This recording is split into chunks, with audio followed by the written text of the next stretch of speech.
bin Ahmad Baroja. Syekh Umar bin Ahmad Baroja ini sedikit, kalau kita mau belajar suatu kitab itu kalau bisa kita harus mengerti dulu siapa pengarangnya. Terus kemudian tuh di mana tinggalnya kalau bisa. Kalau ada fotonya ya siapa bisa. Ini Syekh Umar Baroja bin Ahmad Baroja termasuk ulama Nusantara. Ulama Nusantara berarti ulama lokal, ulama Indonesia hadirin. Ulama Indonesia yang mempunyai kedudukan tinggi. Beliau ini adalah orang yang dilahirkan dulu sekitar 1913 Masehi. Umur beliau ketika diangkat diwafatkan sekitar umur 77 tahun. 1990 beliau Allah wafatkan. Beliau akhirnya dimakamkan di Surabaya. Jadi kalau kita main-main ke Surabaya di Sunan Ampel, kita mampir dekat-dekat situ ada namanya Syekh Umar bin Ahmad Baroja. Beliau dulu pernah belajar di salah satu yayasan namanya Al-Khairiyah, itu yang ada di Ampel itu ada Masjid Al-Khair, itu dulunya dibina oleh Habib Muhammad bin Al-Muhdar yang dari Bondowoso, atau kita sebut dengan Habib yang ganteng banget, kita sebutnya dengan Habib Neon atau gimana gitu ya. Itu Masya Allah beliau. Jadi beliau ini termasuk ulama yang karismatik. Syekh Umar bin Ahmad Baroja bukan dari Sadar, tapi beliau benar-benar menimba ilmu di berbagai ulama. Beliau juga menimba ilmu di Al-Habib Abdullah bin Abdul Qadir bin Fugi, seorang wali kutub yang ada di Malang. Habib Abdullah bin Abdul Qadir bin Fugi wali kutub. Ayahnya Habib Abdul Qadir bin Ahmad bin Fugi wali kutub. Ayah sama anaknya sama-sama wali kutub. Belajar sama beliau juga pernah. Syekh Umar bin Ahmad Baroja. Kemudian beliau ini juga pernah menimba ilmu juga sama Sayyid Alawi bin Abbas Al-Maliki, ayah daripada Sayyid Muhammad bin Alawi bin Abbas Al-Maliki, ayahnya Habib Sayyid Muhammad Al-Maliki. Pernah juga beliau menimba ilmu tersebut. Banyak ilmu yang beliau dapatkan, di antaranya juga beliau mendapatkan ilmu dari kakeknya beliau namanya Syekh Hasan Baroja, kakek tapi dari ibunya. Beliau juga mendapatkan ilmu tersebut, ilmu nahu, ilmu yang lainnya juga dari berbagai ulama. Makanya wajar ketika beliau ini di waktu dewasanya beliau menulis banyak kitab. Diriwayatkan katanya beliau sudah mendapatkan 11 kitab. 11 kitab beliau dapatkan, di antaranya Akhlak lil Banin, Akhlak lil Banat. Kitab di sini dijelaskan Akhlak lil Banin itu ada berapa jilid, ada 4, Akhlak lil Banin juga ada berapa jilid. Ini beliau, Masya Allah, beliau ini termasuk yang karisma, yang mukhlis dalam ilmu dan pengamalannya dan menyebarkan ilmunya. Di antara tanda keikhlasan beliau adalah bukunya sampai sekarang dipakai. Jadi kalau kita lihat nih, kan ulama itu banyak juga yang mengarang kitab, tapi ada yang sampai sekarang dipakai. Contohnya beliau, contohnya Al-Habib Abdullah bin Alwi Haddad, banyak lagi. Itu menunjukkan keikhlasannya. Kalau kita tahu namanya Zubat, kalau kita tahu kita Zubat itu tentang masalah fikih, ada masalah tauhidnya, ada tasawufnya. Itu bentuknya bait syair sebanyak 1080 bait sekitar itu.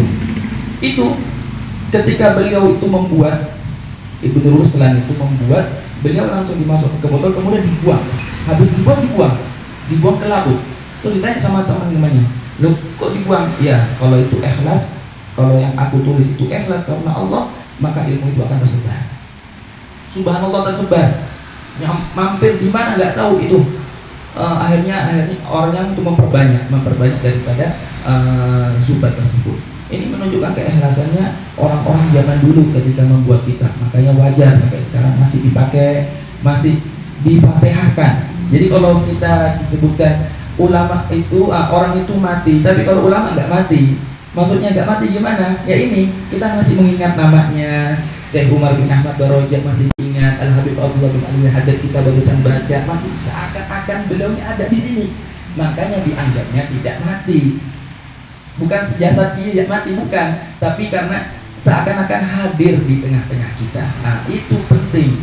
Kalau umpamanya di dalam keilmuan harus ikhlas. Ikhlas ini yang paling penting.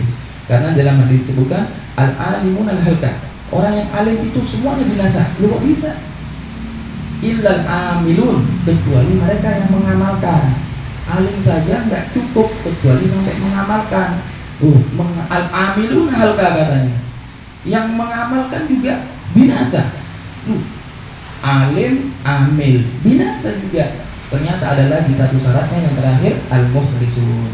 Al-mukhlisun, dia kekal abadi. Yang diambil adalah keikhlasannya karena Allah Subhanahu wa Ta'ala. Dan seharusnya ilmu itu bukan untuk pribadi manusia, ilmu itu harus disampaikan kepada orang-orang yang ada di sekitar kita.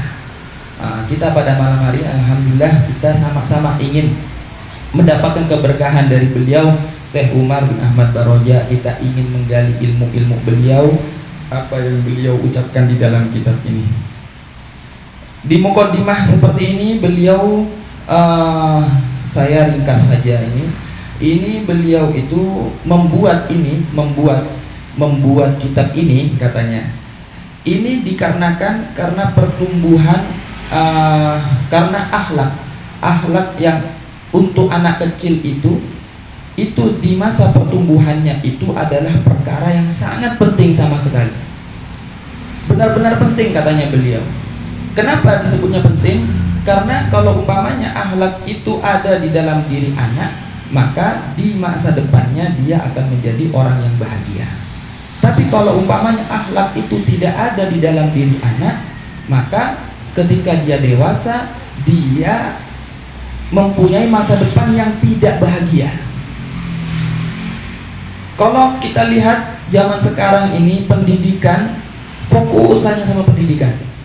Kalau di luar ya, tapi akhlaknya tidak dimasukkan. Akhirnya walaupun mereka itu pintar dalam ilmu pengetahuannya, tapi akhlaknya tidak ada. Dan akhlak ini paling penting. Kalau disebutkan itu seperti seperti adonan tepung, ilmu itu adalah seperti garamnya, maka menunjukkan akhlak itu sangat penting dalam kehidupannya. Ini Syekh Umar bin Ahmad Baroja itu mengatakan, terutama bagi orang yang mengajar. Orang yang mengajar wajib dia menanamkan akhlak kepada seorang murid. Begitu juga al-awliya al-atfal, berarti orang tua daripada anak tersebut wajib juga harus menanamkan akhlak kepada seorang anak. Berarti otomatis dalam pembicaraan beliau ini, akhlak itu ditanamkannya ketika masih kecil, bukan sudah besar. Maaf, banyak orang zaman sekarang ini ketika menanamkan akhlak itu nunggu kalau sudah besar. Padahal tidak. Akhlak itu diterapkan ketika masih kecil. Ketika masih kecil sudah bisa diajak bicara, maka ditanamkan di situ akhlak. Macam-macam, seperti ngomong kasar, ngomong kotor dan sebagainya, memukul dan sebagainya. Itu dikasih tahu itu tidak baik, itu bukan akhlak yang baik. Itu harusnya penting di dalam kehidupan kita. Karena kalau tidak seperti itu, maka kalau dari kecilnya dia tidak tumbuh dengan akhlak, maka katanya Syekh Umar bin Ahmad Baroja, maka tuanya gak mungkin dia menjadi orang berakhlak. Sulit. Ini banyak beliau yang disebutkan di sini. Di antaranya diharuskan kita untuk selalu menjauhkan anak-anak tersebut daripada perkara-perkara yang tidak baik dan sebagainya. Beliau menyebutkan juga di sini terbagi menjadi 4 juz. Kalau akhlak ibanin begitu juga ahli banat. Ya, beliau menyebutkan bahwasanya ini adalah ilmu yang paling penting. Kita masuk ke dalam bab bima yatakhallaq al-walad. Di sini beliau di bab pertama dengan apa katanya beliau anak itu harus berakhlak. Yajibu 'alal waladi, wajib atas seorang anak ayyatakhallaqo bil akhlaqil hasanati min sigorihi. Wajib berakhlak anak tersebut dengan akhlak yang baik itu dari kecilnya, min sigorihi, dari kecil. Diajarkan malu kalau umpamanya nggak pakai baju itu dari kecil, bukan nunggu besar. Diajarkan tidak suka marah itu dari kecil, bukan dari besar. Lita isya mahbuban fi kibari. Tujuannya apa? Supaya dia hidup dalam keadaan dicinta ketika dia sudah besar.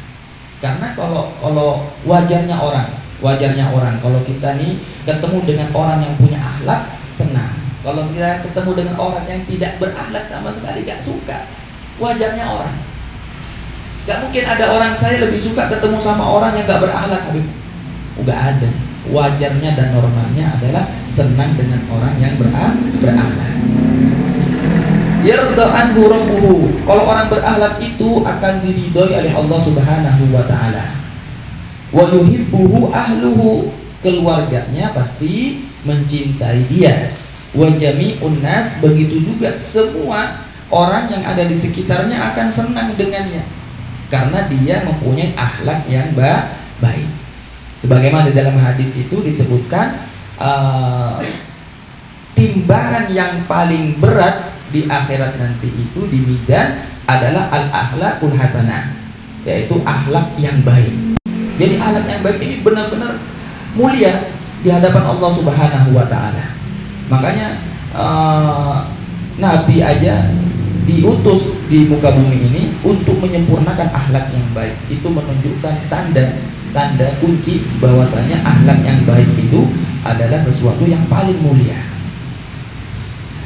Terus di sini disebutkan wajibu alaihi aidan, dan diwajibkan juga bagi seorang anak ayyabta'ida anil akhlaqil qabihah. Kalau bisa dijauhkan daripada akhlak-akhlak yang buruk. Akhlak-akhlak yang buruk. Nih kalau saya dulu pernah mengajar di salah satu item itu, saya nanya, ayo sebutkan 5 akhlak yang baik apa saja. Diam semuanya. Diam. Cuma jawab 1 doang. Akhirnya saya bilang, ayo sekarang sebutkan 5 akhlak yang buruk. Oh tahu Beb, suka mencaci, menghina, ngejek orang. Akhlak yang baik kok nggak tahu kalian nih, kok sulit? Iya Beb. Oh ini tanda ini kata saya nih. Kayaknya kalian kumpulannya yang nggak baik. Tahu mereka. Ya seperti itu ya Bang Hadirin ya. Apalagi di akhir zaman seperti ini. Katanya di sini beliau Al-Habib Syekh Umar bin Ahmad Baroja menyebutkan dijauhkan, anak itu dijauhkan, santri itu dijauhkan, benar-benar dijauhkan. Cuma PR-nya untuk zaman sekarang sebenarnya itu ada di orang tuanya, kalau di sekolah ya ada di gurunya. Kadang-kadang, kenapa maksudnya PR ini? Kadang-kadang orang tua atau gurunya itu mereka gak sabar dalam artian mereka itu tidak mau mencontohkan mana akhlak yang baik, mana akhlak yang tidak baik. Sebenarnya kalau kita nih melihat saja, tidak usah mempelajari akhlak yang baik, melihat saja, melihat orang tua yang baik, melihat guru yang baik, dengan melihat maka dengan sendirinya anaknya menjadi baik. Tidak usah belajar, langsung praktek. Cuma zaman sekarang ya gitu, kitanya sudah belajar, nyampe ke rumah ngeliat orang tuanya kadang-kadang nggak berakhlak yang baik, kan bingung tuh anak tuh, ini gimana ya? Saya belajar, tapi saya lihat orang tua kayak gini ya. Saya belajar jujur, harus jujur, nggak boleh bohong. Saya lihat orang tua saya kok bohong terus nih. Katanya hari ini mau ngasih permen tapi nggak ngasih permen. Katanya mau ngasih baju tapi nggak ngasih baju. Mau ngasih duit nggak ngasih duit. Gimana ini? Seperti itu. Ini kadang-kadang PR-nya kita sebenarnya. Ini katanya beliau dijauhkan daripada akhlak-akhlak yang buruk, dalam artian jangan sampai kita ini juga yang memberikan contoh yang buruk. Jangan sampai, mengerikan hadirin. Soalnya contoh itu terlebih lagi dari orang tua, apalagi guru. Makanya ada pepatah dulu kan, kalau umpamanya guru itu kencingnya berdiri, maka murid kencingnya lari. Iya kan? Gurunya kencingnya berdiri, tuh contohnya nggak baik, lari. Nah seperti itu emang. Jadi semua itu tergantung yang dilihat dari orang tuanya atau dari gurunya. Makanya kalau umpamanya dia punya lingkungan yang baik, dari orang tua yang baik, gurunya yang baik, insya Allah anaknya pasti baik. pasti berakhlakul karimah. Kenapa nggak boleh? Kenapa kok harus dijauhkan katanya? Kaila yakuna makruhan, supaya ketika di waktu besarnya dia tidak dibenci oleh orang-orang di sekitarnya. La yardu anhu rabbuhu, tidak mendapatkan ridhonya Allah. Kalau sudah tidak dapat ridhonya Allah, sengsara, apes terus hidupnya. Wa la yuhibbu ahluhu, maka keluarganya tidak mencintai dia. Wajarnya orang tidak suka dengan orang yang tidak berakhlak. Wajarnya orang. Wala ahadun minan nas, dan begitu juga manusia, masyarakat yang ada di sekitarnya, teman-temannya juga tidak suka dengan dia kalau tidak punya akhlak yang baik. Gampangnya sudah, kita punya teman satunya jujur, satunya lagi penipu. Terus kita punya duit nih, ayo kita lebih senang duduk sama yang mana? Kita lebih senang duduk dengan orang yang jujur. Ada yang suka manfaatin, kalau kita nih lagi kaya, kalau lagi miskin kita dihina, ditinggal. Nah, kita lebih baik duduk sama teman yang setia, mau punya mau nggak punya, tetap bersama-sama. Nah, ini penting dalam kehidupannya. Kemudian di sini disebutkan al-waladul adib, anak yang punya akhlak. Al-waladul adib yahtarimu walidayhi wa muallimi. Santri, anak yang berakhlak itu yahtarim walidayhi wa muallimi, pasti dia akan menghormati orang tuanya, pasti akan menghormati gurunya. Orang tua wajib dihormati, guru juga wajib dihormati. Wa ikhwanahul kibar, dan begitu juga saudaranya yang lebih tua. Wa kullaman huwa akbaru minhu, dan setiap yang lebih tua daripadanya. Bahasanya lainnya, yang lebih tua harus dihormati. Menghormati yang lebih tua ini adalah perkara yang harus dilakukan. Kalau umpamanya kita lihat suatu saat ternyata kita punya guru melakukan kesalahan, kita mempunyai orang tua melakukan kesalahan. Namanya manusia tidak lepas daripada kesalahan. Kalau tidak, kita bukan manusia namanya. Al-insan mahalul khata wa nisyan, sudah jelas itu sudah. Isinya pasti ada salahnya, ada benarnya, dan wajar seperti itu. Kadang kita melihat orang tua sama guru juga sama, ada juga salahnya. Nah, ini kadang-kadang yang tidak dimengerti oleh seorang murid. Disangkanya guru itu seperti nabi, nggak ada salahnya sama sekali. Jadi bahasanya kalau mamanya pas lagi salah nih guru nih, langsung seakan-akan hilang respeknya, hilang rasa penghormatan kepada guru. Salah, nggak boleh seperti itu. Karena kita wajarkan manusia ada salahnya, ada waktu senang, ada waktu galaunya. Manusia di mana-mana sama seperti itu. Nah, suatu saat ketika kita mendapati orang tua kita tidak baik, mendapati guru kita tidak baik, tetap kita harus menghormati dia. Makanya Imam Syafi'i itu setiap hari itu bersedekah, hadirin. Bersedekah. Sedekah itu tujuannya untuk apa? Supaya tidak diperlihatkan aib-aib daripada gurunya. Setiap hari sedekah. Pagi itu dia sedekah supaya tidak diperlihatkan aib-aib daripada gurunya. Nah, murid-murid zaman sekarang, ya Allah, saya pernah mengajar. Kemudian karena tahu saya dari Dalwa, kemudian ditanya sama salah satu guru yang lain, ini dari Dalwa juga Ustaz. Antum kenal Habib Hasan? Habib Hasan kalau di pondok jadi mana Ustaz? Jadi yang dicari itu celahnya, celah gurunya. Lah ini gimana nih santri zaman sekarang? Bang, nggak boleh dicari celah gurunya daripada guru, nggak boleh. Udah santri cukup mengikuti saja, ngikuti apa yang ada daripada gurunya. Ada masa lalu yang tidak baik dari gurunya, umpamanya gurunya di waktu itu melakukan hal yang tidak baik, itu kita urus langsung kepada Allah. Itu biar urusan beliau dengan Allah.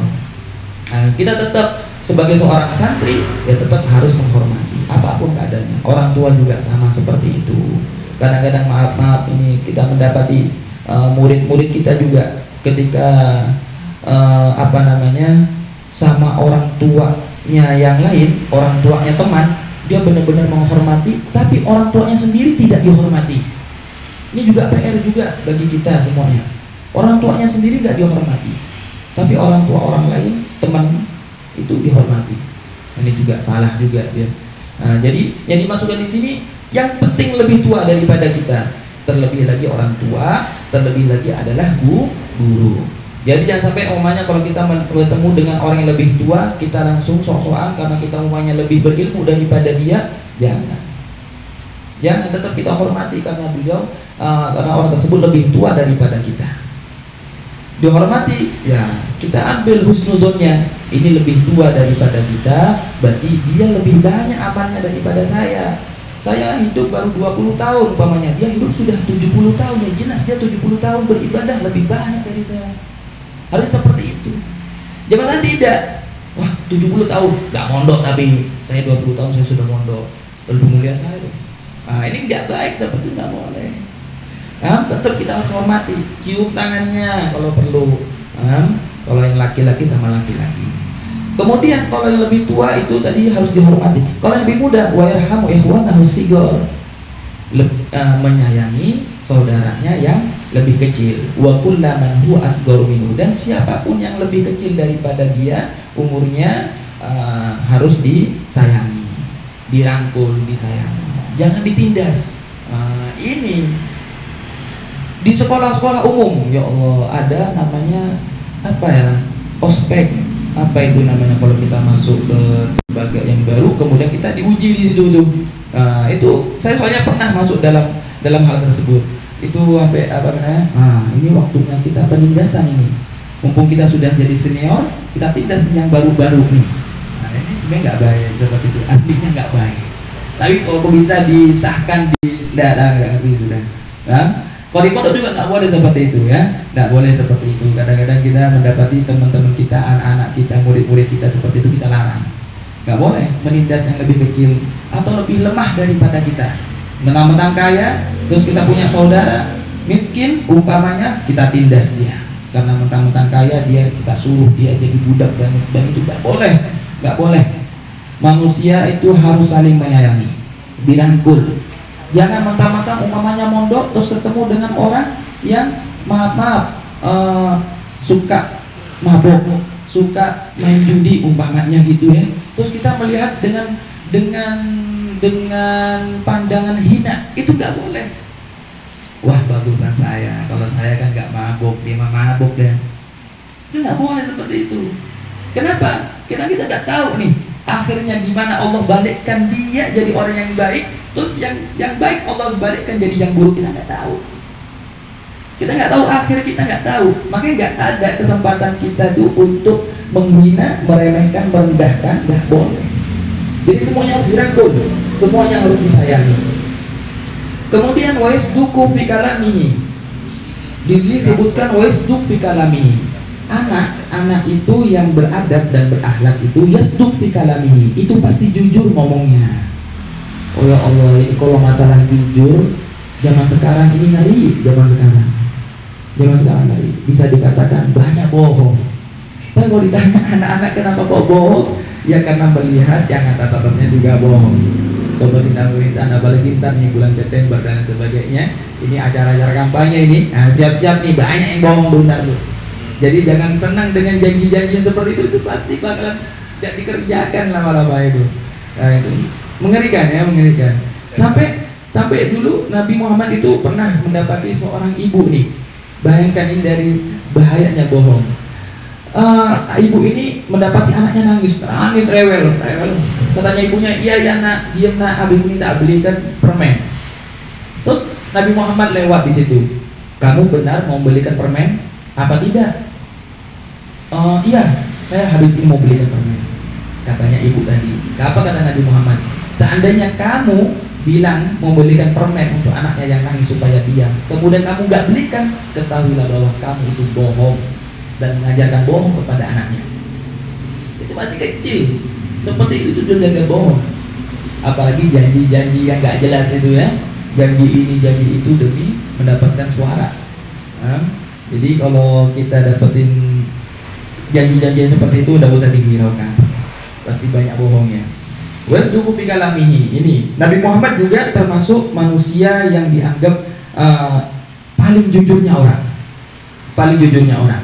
Sampai suatu saat ketika Nabi Muhammad itu di Bukit Arafah mau mengajak orang-orang untuk masuk Islam dalam keadaan terang-terangan, Karena Nabi Muhammad 3 tahun itu dalam keadaan sirron, kemudian habis itu terang-terang.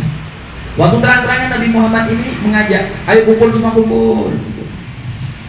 Kemudian Nabi Muhammad itu mengatakan, seandainya saya tanya nih kepada anda dan saya bilang kepada anda, kita lagi diserang musuh, di belakang musuhnya ada di belakang bukit sana, satunya lagi di bukit sana. Apakah kalian percaya dengan omongan saya? Apa jawabannya mereka semua orang-orang kafir yang ada di situ? Katanya mengatakan, saya percaya. Karena saya tidak pernah mendapatkan anda itu, Nabi Muhammad itu berbohong. Percaya. Itu menunjukkan bahwa Nabi Muhammad memang benar-benar dianggap percaya, dianggap jujur sama musuh dan orang-orang yang ikut dengan Nabi Muhammad. Begitu juga kejujuran ini sebenarnya harus di dalam kehidupan kita. Kadang-kadang kita baik dalam keadaan lapang atau dalam keadaan terdesak. Kalau lapang umumnya, sudah makan sudah, kasih. Kadang terdesak. Ayo kamu tadi kemana? Mau gak hadir majelis? Mau jujur, malu, main game. Kalau gak jujur, bohong. Walaupun dalam keadaan terdesak pun kita tetap dituntut untuk jujur. Sayyidina Abu Bakar ketika beliau ini pergi berhijrah bersama Nabi Muhammad SAW, di tengah-tengah perjalanan hijrah ketemu dengan orang kafir Quraisy. Kemudian ditanya, orang kafir Quraisy ini lebih kenal kepada Sayyidina Abu Bakar karena wajah Nabi Muhammad itu tidak ada beberapa orang-orang yang tidak kenal. Kemudian, wahai Abu Bakar, kamu sama siapa ini? Sayyidina Abu Bakar bingung. Kalau saya jawab jujur, pasti dibunuh nih Nabi Muhammad. Kalau saya jawab bohong, saya dosa. Akhirnya Sayyidina Abu Bakar bilang, saya bersama penunjuk jalan. Tengah-tengah. Nah ini penting nih dalam kehidupan sekarang. Saya bersama petunjuk jalan. Pahamnya yang diajak ngomong, saya oh iya, kan ini padang pasir. Kalau padang pasir itu pasti bawa petunjuk jalan, soalnya kan kalau enggak bisa kesasar. Oh siap Abu Bakar, pergi. Padahal maksudnya Sayyidina Abu Bakar petunjuk jalan untuk menghadap Allah. Jadi terhindar daripada dosa, daripada bohong. Kita harusnya seperti subhanallah, kita dulu kalau di telepon sama kita punya guru, Hasan ada di mana Hasan? Kita terdesak nih, padahal lagi di luar nih. Oh lagi ke kamar mandi, kita sambil telepon ke kamar mandi. Kamu tergabung gitu. Kita seperti itu memang disiasati. Gimana caranya, intinya nggak bohong, walaupun terdesak. Jadi itu jangan sampai kita bohong walaupun terdesak. Penting banget. Makanya Sayyidina Abu Bakar itu dijuluki di antaranya As-Siddiq, itu di antaranya pembenaran kata beliau waktu Nabi Muhammad itu mi'raj. Begitu juga dalam kesehariannya Sayyidina Abu Bakar, emang beliau bisa dikatakan tidak pernah bohong juga. Emang beliau termasuk orang yang hebat yang tidak pernah bohong. Wazduqu fi kalamihi, ini katanya kalau orang yang berakhlak itu harus jujur. Wa yatawadau ma'an-nas, begitu juga katanya kalau orang yang beradab itu, berakhlak itu harus tawadu. Di tengah-tengah masyarakat, tengah-tengah umum harus tawadu. Man tawadu'a Allah. Kalau namanya orang tawadu, maka dia akan diangkat oleh Allah. Kalau orang yang meninggi, fada'ahullah, maka Allah akan timpakan dia, maka Allah akan hinakan dia. Ketawaduan penting, ketawaduan. Jangan merasa kita punya sesuatu. Umpamanya, kalau ditanya yang menyebabkan sombong itu apa? Banyak ternyata. Kadang-kadang dari penampilan, merasa dirinya ganteng, terus ngumpul dengan yang tidak ganteng. Biasanya wajarnya gimana coba? Ya ganteng sendiri, gitu kan? Sombong akhirnya. Atau dalam prestasi, pernah dapat apa dan sebagainya, kemudian kita punya kumpulannya yang lainnya tidak punya prestasi apa-apa, terus kita merasa hebat. Atau pernah mondok di mana, yang lainnya tidak mondok dan sebagainya. Itu tidak boleh kita sampai sombong dengan hal-hal tersebut. Tetap kita tawaduk. Jadi tawaduk sulit, gak gampang, sulit, gak mudah. Ini harus benar-benar melawan hawa nafsu, ketawaduan ini. Makanya kalau dulu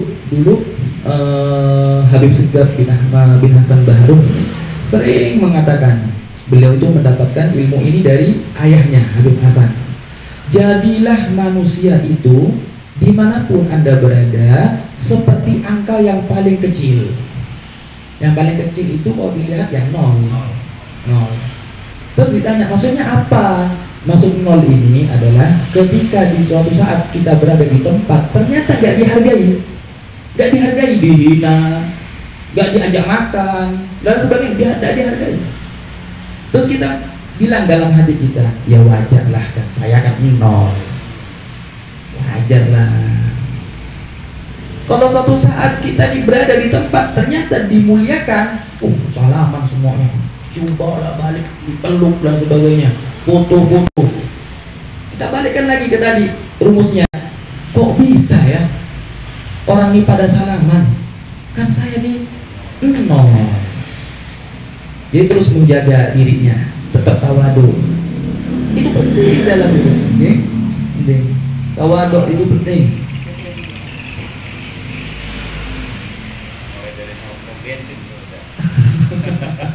Seperti di pom bensin gitu. Ya Allah. Itu masya Allah. Kalau kita cari di kitab mungkin nggak ada perkataan itu. Wasbir alal ada. Katanya juga kalau namanya orang sabar itu harus sabar katanya. Harus sabar ketika menghadapi gangguan. Nah, ini juga banyak juga. Kadang diganggu di sini. Kalau di daerah saya itu dulu di Madura itu ada bahasa senggol bacok. Mana itu coba ya? Di mana coba? Di Madura. Senggol bacok. Jadi emang benar-benar ngeri. Carok bilang carok. Jadi senggol tuh bacok. Harusnya tidak seperti itu ya. Harusnya tidak seperti itu. Maksudnya sabar di sini bagaimana? Gangguannya gangguan apa? Nah, ini penting. Kalau untuk gangguan dirinya sendiri tentang pribadinya kita harus sabar. Dan itu yang dilakukan oleh Nabi Muhammad SAW. Dihinakan, dikasih tai unta, dikasih diludah. Semuanya sudah. Nabi Muhammad itu mendapatkan cobaan. Mungkin cobaan yang kepada Nabi Muhammad itu gak mungkin kita alami. Sampai sekarang alhamdulillah kita ini gak pernah dilempari kotoran sapi. Kalau Nabi Muhammad berkali-kali. Maka kalau kita melihat itu dengan cobaannya Nabi Muhammad, sesungguhnya cobaannya kita ini gak sebanding dengan Nabi Muhammad. Karena asyaddu bala itu an-nabi. Para nabi itu paling beratnya cobaannya nabi. Otomatis kita yang bukan nabi jelas berarti cobaan yang kita dapat ini sebenarnya ringan aslinya. Benar. Dan aslinya itu cobaan itu hakikatnya Allah itu berikan karena kita mampu menyelesaikannya, bukan nggak mampu. Makanya kita dikasih cobaan umpamanya kerja tapi nggak cair-cair, nggak dapatnya nggak banyak-banyak, dapatnya dikit terus umpamanya. Aslinya itu adalah karena kita ini mampu menyelesaikannya, mampu untuk mengendalikan cobaan tersebut. Makanya dikasih cobaan yang seperti itu. Padahal masih banyak lagi cobaan-cobaan yang lainnya. Dan cobaan itu tergantung daripada pribadi orangnya. Tambah dia tambah soleh berarti tambah besar, tambah berat. Jadi itu terus. Makanya kita harus sadari bahwasanya cobaan itu dari Allah menunjukkan kita mampu sebenarnya. Kita mampu. Makanya kita harus sabar. Begitu juga tadi disebutkan sabar itu, yang dimaksud sabar itu kalau umpamanya untuk pribadi. Tapi kalau bukan untuk pribadi, seperti agama yang dihina, Al-Quran, Nabi Muhammad yang dihina, itu nggak boleh kita untuk dia. Kita yang dianjurkan untuk menyerukan kebenaran. Harus di waktu itu kita marah, karena kepentingannya kepentingan agama. Sampai disebutkan kalau umpamanya ada orang yang tidak marah ketika waktunya marah, ini bisa disebutkan seperti iblis yang bisu. Setan tapi bisu, gak bisa ngomong. Harusnya marah kalau umpamanya agama. Tapi kalau selain agama, pribadi kita tidak boleh. Pribadi kita harus sabar. Dan subhanallah, kalau umpamanya orangnya yang sabar, maka yang membalas Allah sendiri.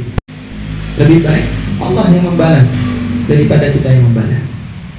Dan ini termasuk sifat sabar ini adalah perkara yang paling besar, yang paling agung dari semua sifat-sifat yang ada. Dari semua kebaikan-kebaikan yang ada adalah sifat sabar.